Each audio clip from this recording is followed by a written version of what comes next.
donné. Chaque fois que nous avons tourné le dos à la Méditerranée, nous avons cru tourner le dos à notre passé. En fait, nous avons tourné le dos à notre avenir. تأسف نيكولا ساركوزي لفشل مشروعه الشخصي المتعلق بالاتحاد من أجل المتوسط الذي رفضت الجزائر الانخراط فيه لأسباب كثيرة، لعل أحدها يتعلق بعضوية الكيان الصهيوني.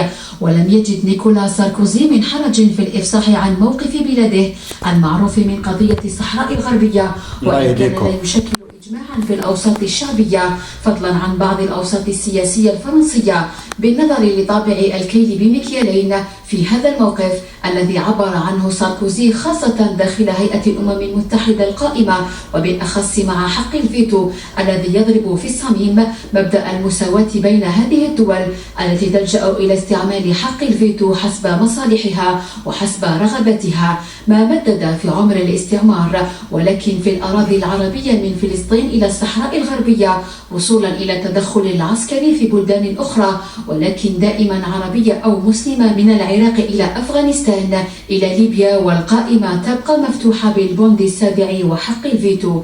هذا الواقع الذي دفع ساركوزي إلى التعبير عن موقفه الداعم للاستعمار المغربي هو الذي شجع المغرب على منع كريستوفر روس المبعوث الشخصي للأمين العام الأممي من إجراء استفتاء تقرير المصير في الأراضي الصحراوية المحتلة، كما شجع المغرب على منع المسؤول الأممي حتى من زيارة هذه الأراضي. الكبر المعقل لحق تقرير المصير في الصحراء الغربية وإجراء استفتاء لإجراء حق المصير بالنسبة للشعب في الصحراء الغربية.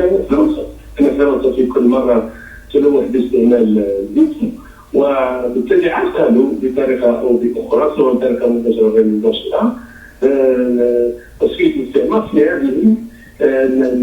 في هذه المنطقة. جملة هذه المعطيات جعلت الجزائر ومعها الكثير من الدول تدعو إلى ضرورة إصلاح هيئة الأمم المتحدة ومجلس الأمن بما يكرس بالفعل والقوة والواقع مبدأ المساواة بين الدول الأعضاء وتصفية كل استعمار مهما كان شكله أو نوعه.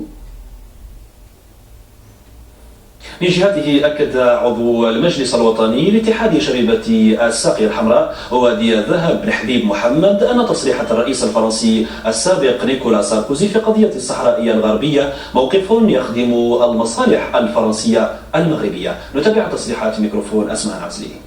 الموقف الفرنسي اللي نجد أنه موقف متذبذب، تارة مع الشرعية الدولية وتارة مع الحكم ذاتي المشروع الذي ولد ميتا.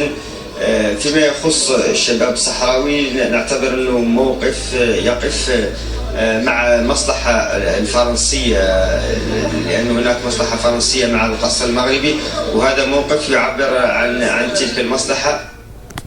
حذر عبد الرزاق بارا مستشار رئيس الجمهورية من مغبة النبش في الملفات المتعلقة بالأزمة الأمنية التي عرفتها الجزائر، لما قد ينجر عن ذلك من تأثير في الأوسط الاجتماعي خاصة، وأن جراح هذه الأزمة زالت لم تندمل عند ضحاياها. ودعا بارا إلى ترك المؤرخين يؤدوا دورهم في بحث هذه المسائل حينما يحين وقت ذلك. التصريحات عادت بها أسماء عزلي. التطرف بجميع أشكاله وأنواعه، وخاصة لما يتلفظ به بعض المسؤولين، هو ممكن أن يؤدي إلى تأزم الأوضاع، خاصة وأن فترات من الزمن الآن أصبحت فترات تاريخية من اختصاص المؤرخين وليس من اختصاص آخرين.